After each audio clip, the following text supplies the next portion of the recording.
So according to the women who teach classes on domestic violence, abuse, and these women teach classes to the survivors, like I am, of domestic violence abuse.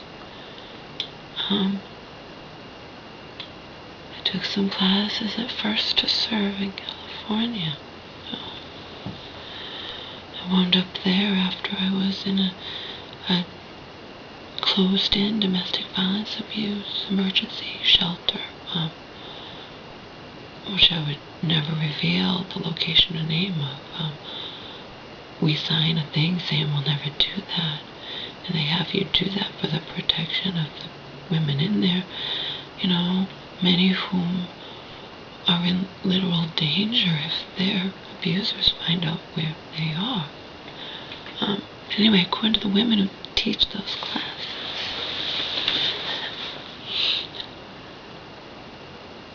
I'm not supposed to become at all intimate with a guy until I've known him for like a year. Do you realize how unrealistic that is? Not just in terms of from the perspective of any guy I might start seeing, but from the perspective of my own admittedly constantly corny self, okay?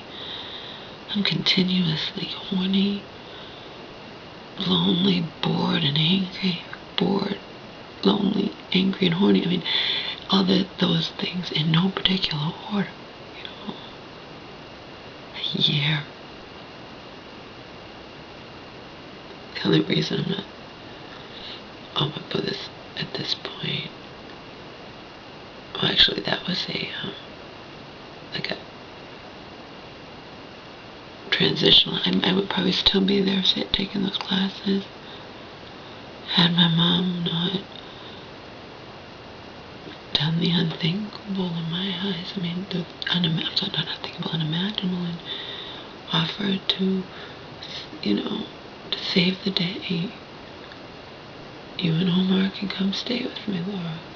What about the family, Mom? They're gonna put up a fight. What about Mary? I'll put my foot down with them. I'll tell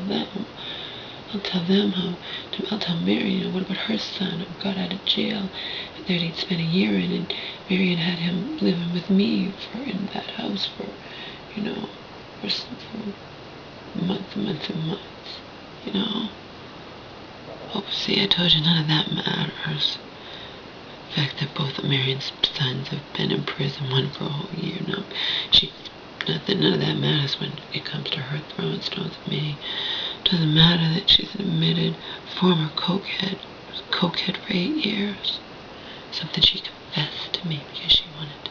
When I was in my 20s and I was sharing stuff with her, she wanted to feel like, trying to act like, you're not alone, Laura, and whatnot, and you just want to be understood, and by the way, blah, blah, blah, blah, blah. And if I do my calculations right, I think blah, blah, blah, blah, blah happened when her sons were blah, blah, blah, blah, blah, very young, okay? Liana has cancer. Her daughters, they're just really good people. I mean, they're just, no one's perfect, but they, who are college graduates and good, this, just take my word for it. They have every right in the universe, I mean, at least compared to Marion or whatever, to throw stones at me and my 20-odd years now alternative ways of looking at things or unconventional lifestyle or whatnot. Okay, they have the right to, not really, but you know what I mean, not Marion. Okay, but whatever. I digress. I'd still be sitting there taking those mandatory classes. It's for my own protection. It's for the protection of women like me. I learned from my caseworker in the emergency domestic violence shelter. That was also in California somewhere. I'm not going to tell you where or what there are men out there who know exactly how to pinpoint a woman like me who's been abused. The men know how to find you. They know the signs. They admitted it to her. Because you know, a lot of these men, the court makes it mandatory that they take, it becomes court mandated classes. And she taught one of them. And she told me, she's like, Laura, I've had men say to me, I know exactly how to pinpoint a woman like you because my casework happened to have been known firsthand about this. But she didn't tell me, don't let a guy touch you for a year. She said, don't reveal anything about you. I can't do that. I literally cannot do that. So maybe I'm doomed to wind up in an abusive relationship again. It happens all the time. I learned that. I learned a lot, even the brief time, the brief duration of time that I stayed in those places. I took classes. I didn't tune the classes out. I'm not like that. I'm willing to hear everything. Doesn't mean I'll adhere to things that people tell me, but I'm at least open to listen,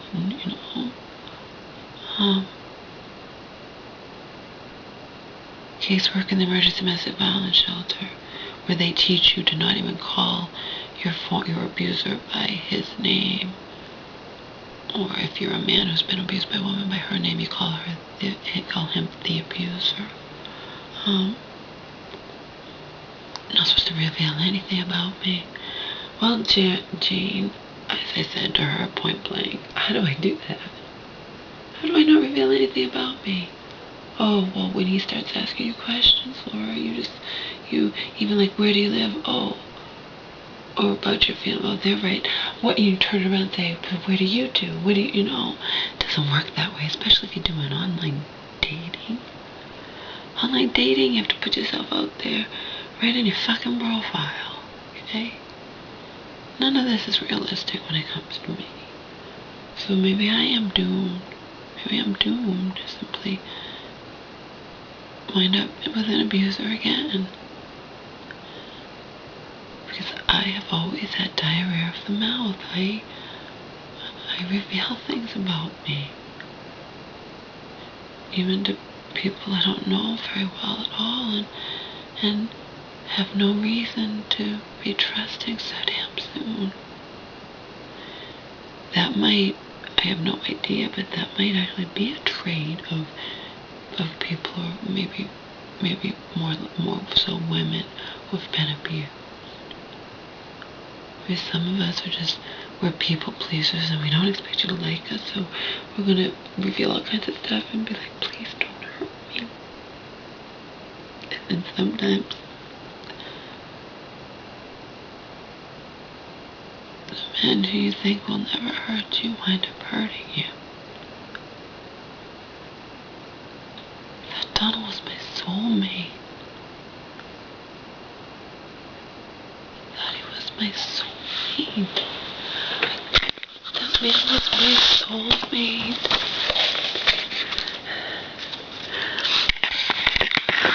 I came up with these lines for a potential song or poetry lines, lyrics, song, whatever, yesterday. I wrote this on the paper, wrote this right now. How is this for potential song lyrics or poetry lines? I truly believed that I had found my long-awaited soulmate. Or long-awaited by me soulmate. Anyways, what I wrote. I truly believed that I had found my long-awaited soulmate. But as it ultimately sadly turned out, he was little but evil incarnate. All that I had, and then I wrote, all that I had ever really wanted in life was that which I was sadly never able to achieve, except for out on the internet. And I wrote this. This is all real, folks, and I'm not making any of this up. Okay? And I'm faced with it right now.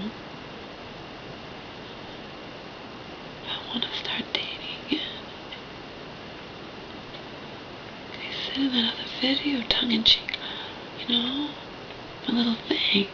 I'm not supposed to let you touch me. I'm not supposed to reveal a thing about me, but how do I stay coy and keep my distance when I'm not used to not putting up much resistance, you know?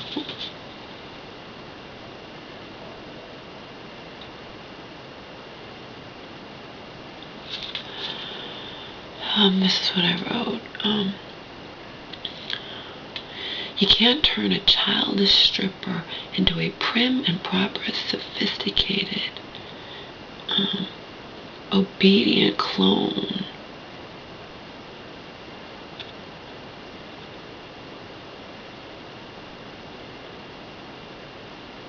of your devout Christian mother. Can't read my own writing.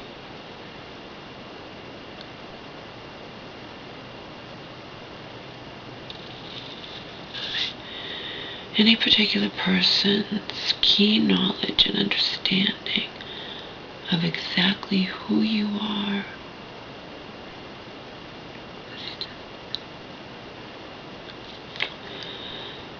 does not necessarily preclude that certain person from harboring deep within him secret desire. A secret desire,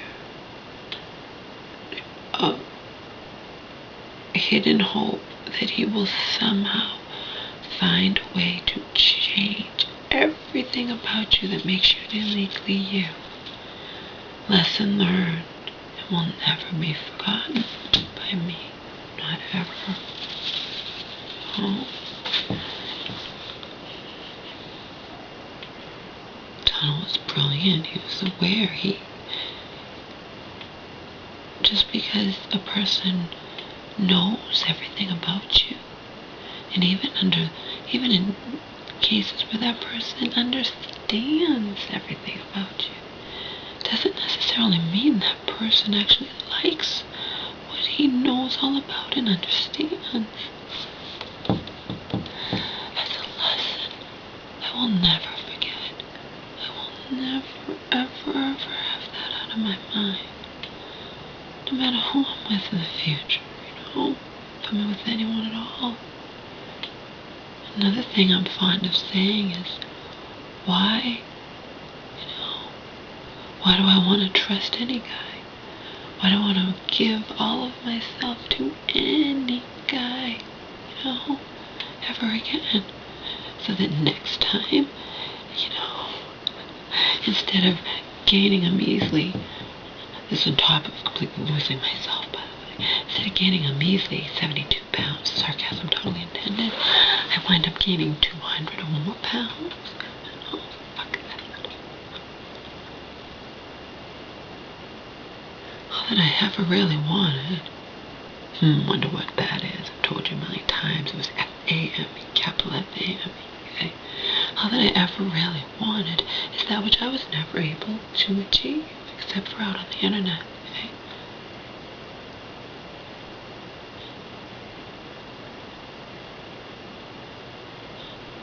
I wanted that fame, that recognition, that single thing that would prove to my family that I'm not the loser that they secretly believe me to be.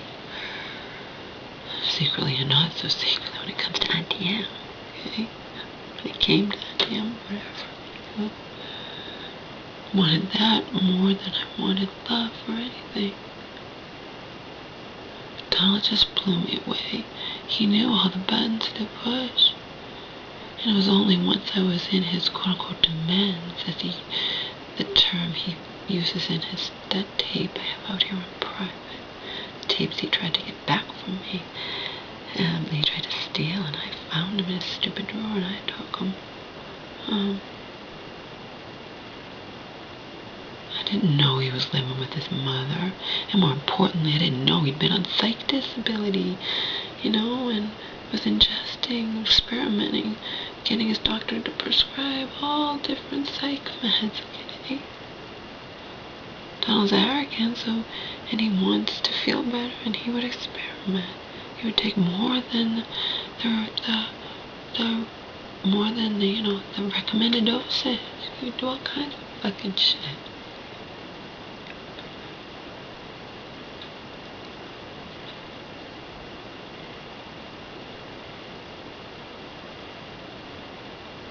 I'm not supposed to let a guy touch me at all for you.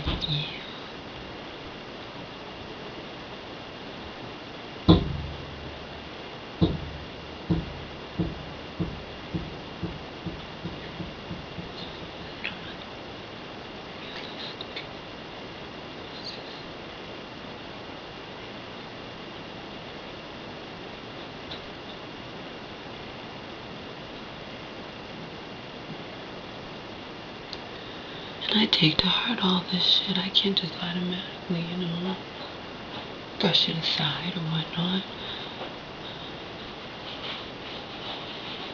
I'm afraid.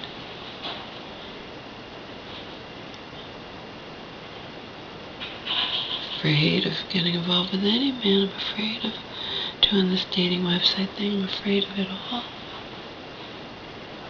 But as I already pointed out, I am 100% admittedly, continuously lonely, bored, angry, and horny, continuously. In no particular order of importance, but,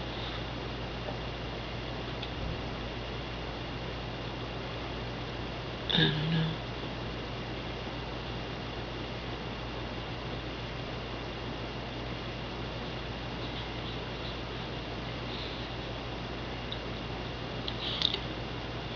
Even when I was in that shelter recently for 6.5 months, my caseworker referred me to a place that deals with domestic violence victims, survivors, whatnot.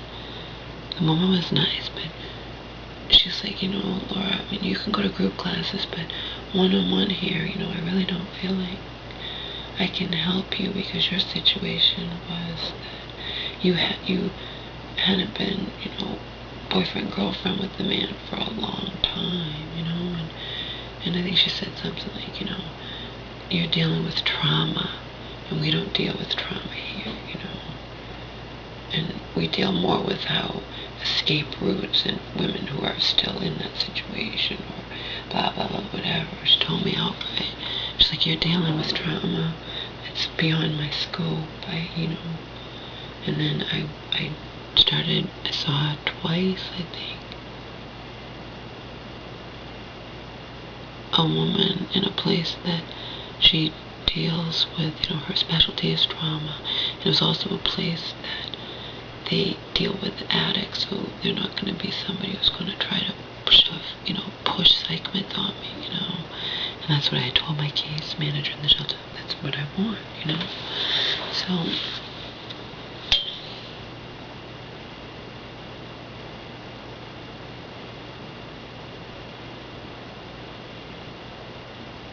a man's really gonna want to be with me. I don't say that to put myself down. This is not me putting myself down. This is me facing reality. Okay?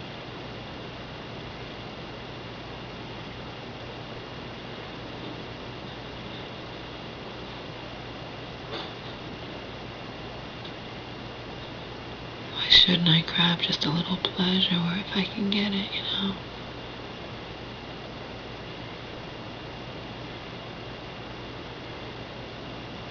It's not like I can realistically hope for anything more. Can't. Oh, sure, there's a chance. Look at Silver Linings Playbook. Two crazy people found each other. They were perfect fit for each other, and they fell in love. Well, according to the movie, I don't know if they fell in love. They're crazy about each other.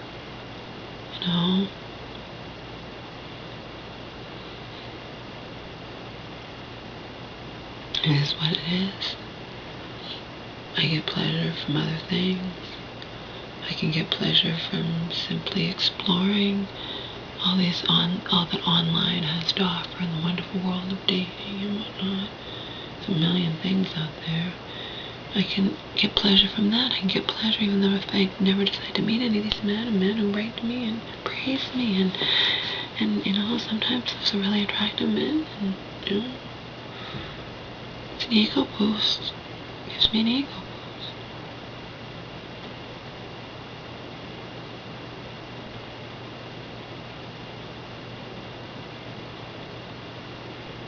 But to find the circumstances, to find the courage, to have enough courage to actually go on a date with any of these men, well, not so sure about that one. But, you know, at least doing the online shit is a step. You know, like, you have to crawl before you can walk, right?